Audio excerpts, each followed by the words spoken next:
Good day everyone, I am Love20 Titalpis, and in this video I will be discussing the Module 22, the cognitive development of intermediate schoolers. And who are these intermediate schoolers? Intermediate schoolers covers students who roughly age 10 to 14 years old. Children in this stage are already in their late childhood. Since children in this stage are already in their late childhood, rapid development of mental skills is evident. And according to John Piaget, that concrete operational thinkers can now organize thoughts effectively, although they can only logically perceive the intermediate situation. They can apply what they have learned to situations and events they can manipulate, so intermediate schoolers have some knowledge or skill but are not yet advanced. Their reasoning and logical thinking are still very limited dahil konti pa lang ang kanilang mga experiences.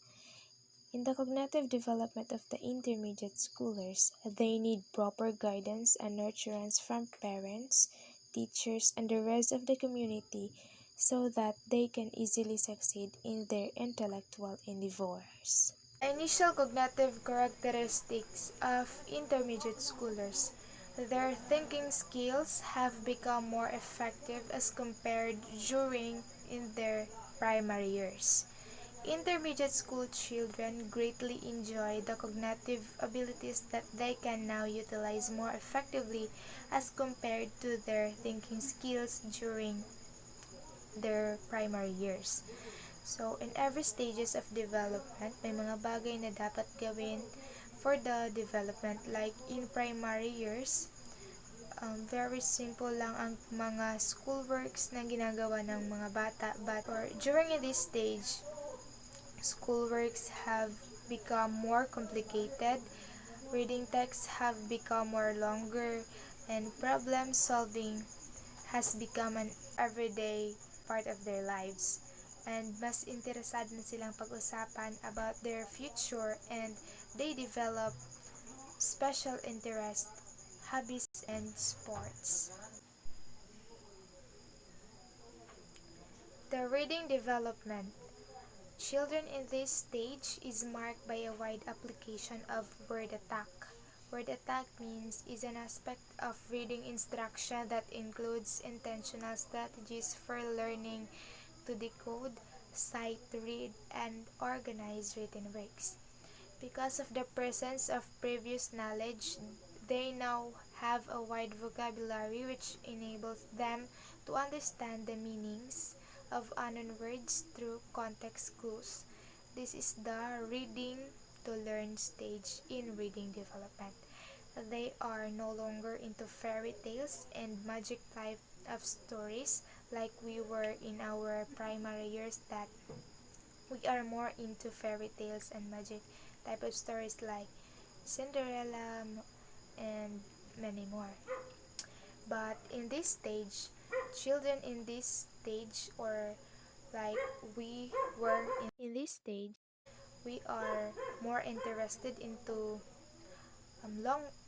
longer and more complex stories or more complex reading materials like fiction books and series books. As what we can see sa mga books, may nakalagay na for 18 and above kasi hindi yun appropriate sa mga below 18, and in choosing books appropriate to their age, there are things that need to be considered like his or her personality traits. Kailangan din yung i-consider.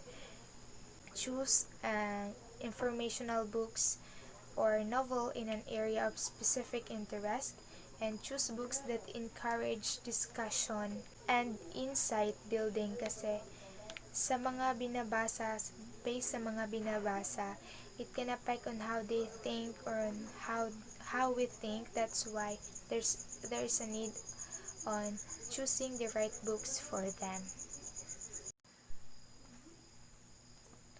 In terms of attention, older children have longer and more flexible attention span compared to younger children. So their span of attention is dependent on how much is required by the task, meaning kung ano lang yung required sa task, yun lang din yung span of attention na kanilang ibibigay. And they are concentrate and focus more for long periods of hours, especially if they are highly interested in what they are doing. Creativity. According to James Russell Lowell, creativity is not the finding of a thing but making something out of it after it is found. Children at this stage are open to explore new things. They are open in exploring new hobbies, new skills, and learning sports. Creativity is innate in children. They just need a little guidance and support from parents, teachers, and people around them. So, sa pag-develop ng pagiging creative ng mga bata, the guidance and support from their parents and teachers and to the people around them is still necessary, and they are usually at their best when the work is done in small pieces. So creativity in children is encouraged when the activities encourage different responses from child, celebrate uniqueness, value process over product, reduce stress and anxiety in children, support to share ideas not only with the teachers or parents but also with the children, and minimize competition and external rewards. Next is the impact of media. So there are positive and negative impact of media. And first, we'll talk about the positive impact of media.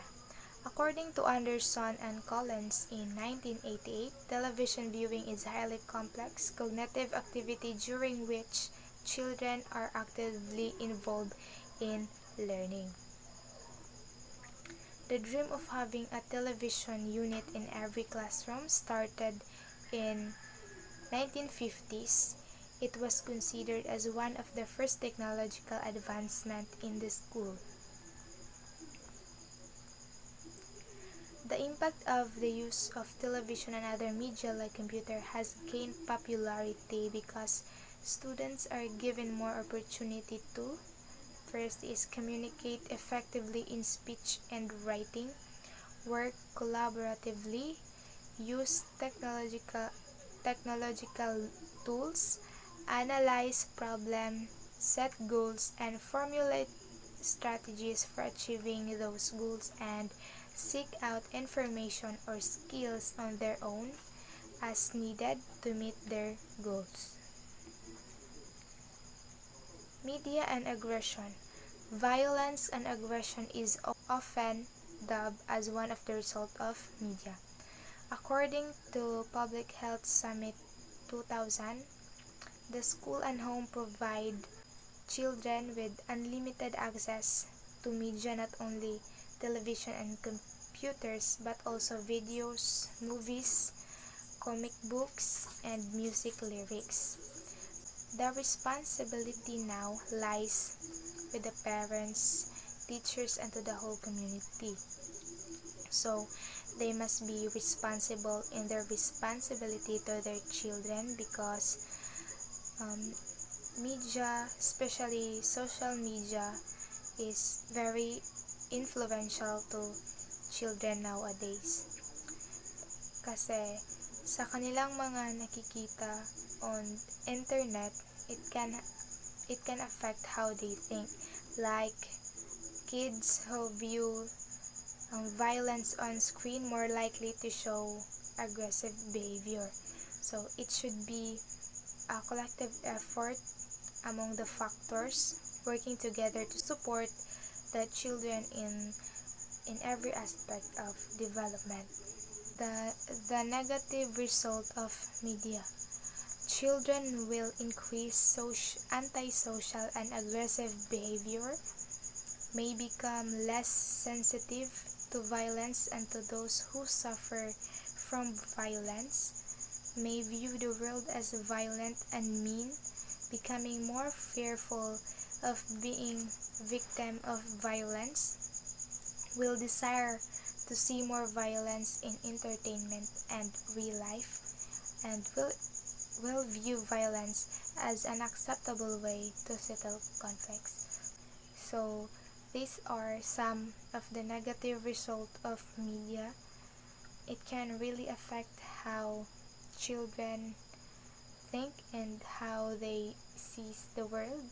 That's why we need to be responsible and do our best in our responsibility to children.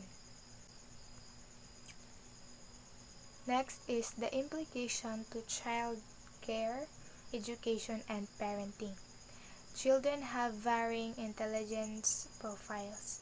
These profiles may be based on influences on learning and achievement. So, the roles of teachers need to be eager participant in children's growth and development, must understand how to use the children's natural curiosity to help make them appropriate developmental leaps in their skills and abilities, must create an atmosphere where risk can be taken and discoveries made while children remain safe.